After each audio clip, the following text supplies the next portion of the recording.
Salut à tous et bienvenue sur Johnny Catch. Aujourd'hui, je vous propose la version française du discours au Hall of Fame du Heartbreak Kid, du showstopper Shawn Michaels.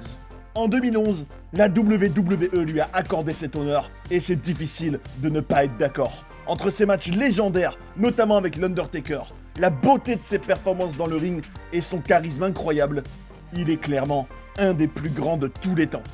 Dans cette vidéo, après une introduction touchante de son meilleur ami Triple H, vous entendrez Mr. WrestleMania prendre du recul sur sa carrière, entre regret et gratitude, dans un discours vraiment mémorable. Avant de commencer, n'hésitez pas à vous abonner, à liker et à partager la vidéo pour soutenir la chaîne et ne pas manquer les prochaines. Merci à ceux qui l'ont fait et ceux qui le feront.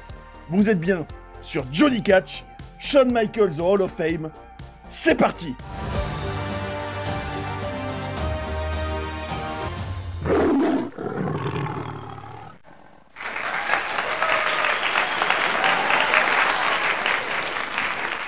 Shawn Michaels va se vanter de ça pour le reste de sa vie.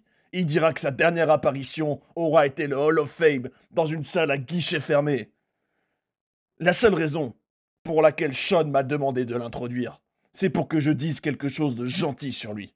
Mais qu'est-ce que tu peux dire sur Shawn Michaels? Est-ce que je suis censé venir ici et vous parler de sa présence physique exceptionnelle? Qu'il fait 1m88? Bon, d'accord, 1m80. Mais il s'est bien débrouillé malgré sa taille, pas vrai? Je pourrais vous parler de la première fois où on s'est rencontrés. Je rentrais au vestiaire, et devant moi, je vois Shawn Michaels. Il était assis là. Il s'est levé, et il est venu vers moi, avec sa belle chemise en jean ouverte, avec son torse poilu, avec ses bottes de cow-boy, un mulet, ses bijoux, et son sac banane. On était tous à la mode à l'époque, mais Shawn Michaels, c'était un niveau supérieur. Je pourrais parler des titres qu'il a gagnés, j'y passerai la nuit. Je pourrais parler des Rockers, une des tag teams les plus innovantes de tous les temps. Je pourrais parler des matchs incroyables qu'il nous a donnés au fil des années. L'Iron Man match avec Bret Hart à WrestleMania 12. Je pourrais parler du premier ladder match de l'histoire, et pour moi le meilleur, contre Razor Ramon à WrestleMania 10. Je pourrais parler du premier Hell in a Cell match de l'histoire, et pour moi le meilleur, contre l'Undertaker en 1997. Ou est-ce que je devrais vous parler de tous les WrestleMania Moments qu'il nous a donnés toutes ces années? Ou est-ce que je dois vous parler du gars qui a pris 4 années sans rentrer dans le ring, après avoir eu des opérations au dos en pensant que sa carrière était terminée, et retourné dans le ring pour la première fois pendant un pay-per-view dans un match de 45 minutes avec moi, dans un des meilleurs matchs que j'ai jamais eu? Et je savais, sans l'ombre d'un doute, au moment où on a commencé notre match, qu'il était toujours le meilleur catcheur que j'ai jamais affronté. Ou est-ce que je dois vous parler de la clique? En réalité, je peux pas faire ça, parce que aucune des histoires de la clique ne peuvent être racontées dans un environnement PJ. Ou je pourrais vous parler de quand on a formé D-Generation X. Même si, quand j'y pense, je sais pas si c'est une bonne idée, parce que les premiers trucs qu'on faisait avec la DX, on n'avait même pas le droit de les faire pendant l'Attitude Era. Je pourrais vous parler du fait que quand je regarde cette foule devant moi, remplie de superstars et de légendes, je suis sûr qu'il y aurait beaucoup d'entre vous qui me diraient qu'ils ont eu envie de devenir des catcheurs en voyant Shawn Michaels. Est-ce que je dois parler du père de famille, du mari, le mari d'une épouse magnifique, et le père de 2 beaux enfants? Ou est-ce que je dois simplement venir ici et parler de mon meilleur ami? Shawn et moi avons passé plus de temps ensemble dans notre vie adulte que n'importe qui sur cette planète, y compris nos femmes. Si, bien sûr, on peut nous considérer comme des adultes. Mon épouse appelle toujours Shawn ma femme sur la route. Et pour être honnête, si vous passiez quelques heures en voiture avec nous, on est vraiment comme un vieux couple qui passe sa vie à se disputer. C'est quelque chose. Ou est-ce que je vous parle du performeur généreux qu'il est? Lui et moi avions cette alchimie incroyable, qu'on ait été adversaires ou coéquipiers. On se connaissait tellement bien. Chacun savait ce que l'autre allait faire avant même qu'il le fasse. Surtout dans les trucs plus comiques qu'on a pu faire avec DX. Entre nous, tout était basé sur la générosité. L'idée de donner. Moi, par exemple, j'ai donné à Shawn le cadeau comique de mon gros nez. qu'il a souvent utilisé toutes ces années. Mais Sean était encore plus généreux. Ça a commencé avec ses habits, ses pantalons chaps en cuir, par un piercing au nombril, avec des vestes en cuir flashy, une casquette des Village People, le plus grand mulet de tous les temps. Et ensuite, il y a eu Playgirl. Il me disait, Hunter, les filles vont être fans. Mais dans les années plus récentes, son cadeau a été son refus de reconnaître qu'il fait partie du club des cheveux à la Hulk Hogan. Je lui dis sans arrêt de prendre les poils qu'il se rase sur le dos et de se les mettre sur la tête, mais il ne m'écoute pas. Et encore plus récemment, Sean m'a fait le cadeau ultime par rapport à toutes ces années, et je suis sûr que beaucoup d'entre vous l'ont remarqué. Je l'appelle les yeux remuants. Il les a pas tout le temps, mais c'est comme s'il les avait uniquement quand il dit une punchline, comme avec la DX. Mais en toute honnêteté, c'est pas juste un cadeau pour moi, parce que je sais qu'il a toujours rêvé de pouvoir aller à la chasse et de voir en même temps les oiseaux et les lapins. La vérité, c'est que je peux venir ici et vous parler de tout ça, mais je peux aussi vous parler de mon meilleur ami. Je peux vous parler de mon frère, et je le pense vraiment. Ou je peux venir ici et m'adresser directement à Sean. Je t'aime, man. Tu es le meilleur performeur que j'ai vu de ma vie. Le meilleur avec lequel j'ai été dans le ring. Le meilleur, point barre. Tu es le showstopper, l'icône, le main event, Mr. WrestleMania. Mais j'ai un autre surnom pour toi, et celui-ci te va mieux que tous les autres, et tu le mérites. Mr. Hall of Fame. Mesdames et messieurs, mon meilleur ami, le seul et unique, le Heartbreak Kid, Shawn Michaels.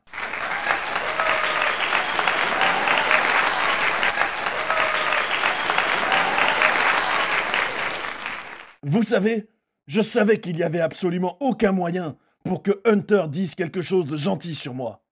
De toute façon, on se connaît depuis 15 ans, et il ne l'a jamais fait, et ne le fera jamais. Je sais comme c'était dur pour toi, Hunter, de dire que j'étais pas trop mauvais dans mon travail. Vous savez, même le fait de reconnaître que j'ai travaillé dans ce business ces 26 dernières années, je sais que c'était difficile pour lui. En voyant ce discours, des psychologues diraient sûrement qu'on a fait des pas en avant. Je suis nerveux, Hunter. Arrête de me regarder. Je n'ai rien préparé. Je n'ai pas de feuille avec moi. Ces derniers jours, je me suis demandé, qu'est-ce que je vais dire? Qui est-ce que je vais remercier?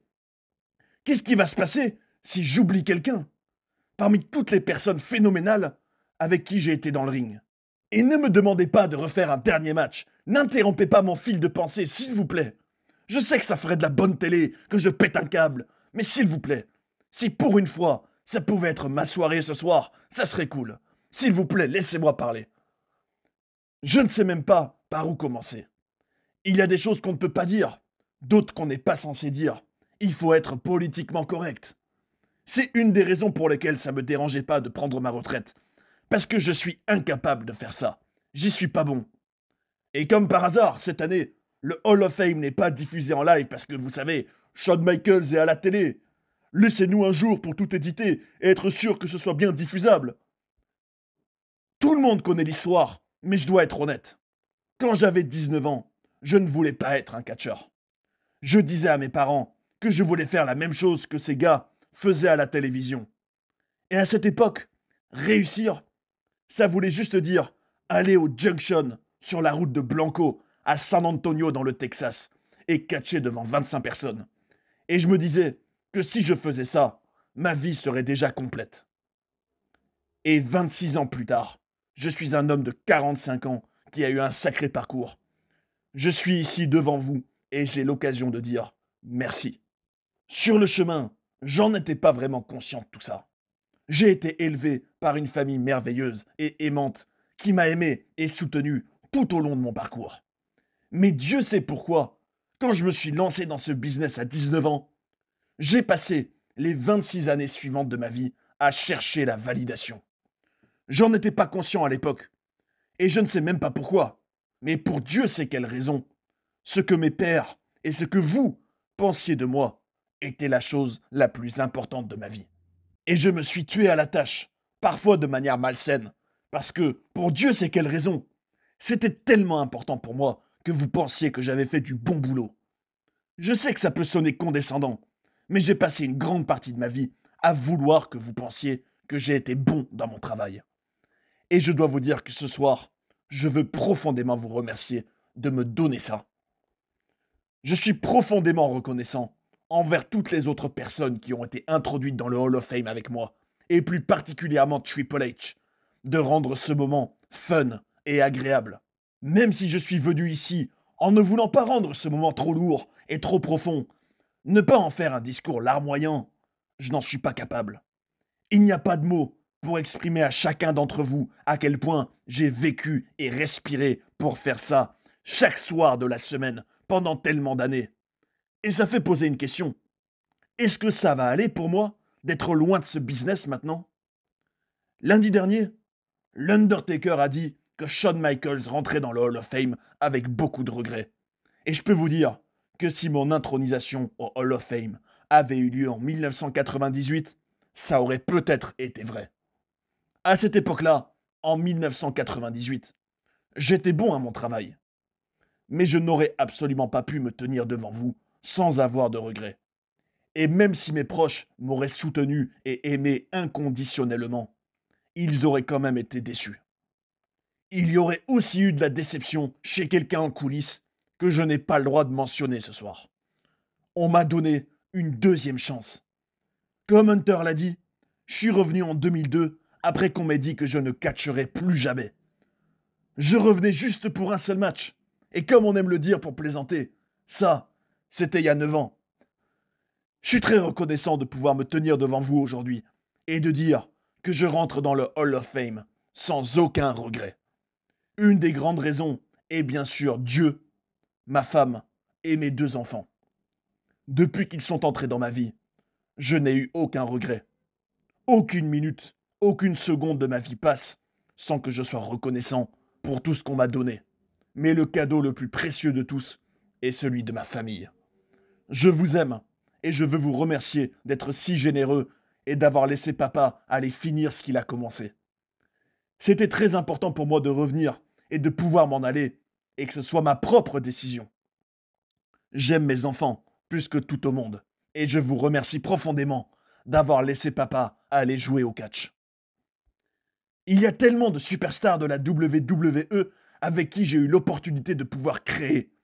J'aimerais pouvoir mentionner tout le monde, mais je veux pas que mon discours soit trop long. Et je sais comment c'est pour vous les gars, d'être assis ici, la veille de WrestleMania, de regarder vos montres et de savoir que demain, vous avez le plus grand show de votre vie. Je veux pas être ce type qui vous retient ici toute la soirée. Et je parle pas de Ric Flair. Je dis juste que chaque année, il y a un type qui fait un discours qui s'arrête jamais et à cause de qui on va dormir que 3 heures alors qu'on a un grand match demain. Je vais présumer que toutes les personnes concernées vont se reconnaître et que toutes ces personnes sachent à quel point j'ai apprécié que vous ayez été patient avec moi quand je devenais fou et profond et que je voulais absolument faire tel ou tel truc. Je sais que parfois, j'ai pu vous prendre la tête en disséquant le match, élément par élément, mais j'ai aimé le faire avec vous. Je suis reconnaissant pour votre temps, votre patience et pour avoir fait partie de ma vie pendant si longtemps. Vous le savez comme moi que très souvent, et vous aussi, mesdames, tout ce qu'on avait, c'était nous. On est comme des gars dans un terrier, tous ensemble. On vous aime de tout notre cœur, mesdames. Mais quand on est avec les gars sur la route, on est tout ce qu'on a. On peut se poignarder dans le dos, mais personne d'autre ne peut le faire. Je veux vous remercier de m'avoir autorisé à faire partie de cette fraternité. C'est quelque chose de spécial que les autres ne peuvent pas comprendre et qu'on va emmener dans nos tombes avec nous. Partagé pour toujours et ça ne changera jamais. Et enfin, il y a vous tous, les fans. Même quand vous me rendez fou, que vous m'embêtez à 5 heures du matin, que j'ai pas dormi et que j'ai pas envie de signer un autographe. J'ai pu vous insulter et pourtant, vous êtes revenu vers moi et m'avez pardonné. Et c'est ce que j'aime le plus chez vous. Vous avez fait partie de ma vie. Vous avez fait partie de ma famille pendant tellement d'années. Et ça pose la question, pourquoi un gamin de 19 ans, qui venait d'une famille si aimante, recherchait-il la validation d'une bande d'inconnus? Une chose que les gens ont eu tendance à dire qui me distingue des autres, c'est que j'arrivais à créer une connexion avec vous. Je sais pas si j'ai réussi à le faire, si j'ai été bon dans mon travail. Et pour Dieu sait quelle raison, ces 26 dernières années, que vous vous soyez senti connecté à moi ou non, moi en tout cas, je me suis senti connecté à vous. Je n'ai jamais été le plus populaire, je n'ai jamais été le plus exemplaire, je n'ai jamais été un modèle. Donc j'imagine que dans ma vie adulte, la chose la plus importante aura été que vous avez cru en moi et avez pensé que j'étais bon. Et ce soir, dans cette édition 2011 du Hall of Fame, je le sens. Je vous remercie. J'aime cette bague que je peux maintenant porter. Et j'aime chacun d'entre vous. Je sais que ce discours a été sentimental, émouvant. J'y peux rien. Et si vous n'êtes pas content, j'ai 2 mots pour vous.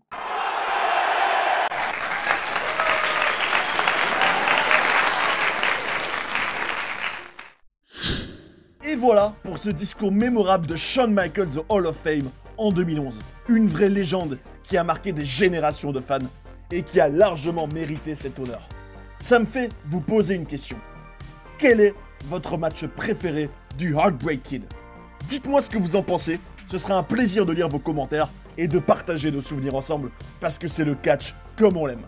Si vous aussi, Mr. WrestleMania vous a fait rêver dans le ring, explosez-moi la barre de like, partagez la vidéo et abonnez-vous pour ne pas rater les prochaines. C'est le meilleur soutien possible pour la chaîne et c'est très important. Merci beaucoup à ceux qui l'ont fait et à ceux qui le feront.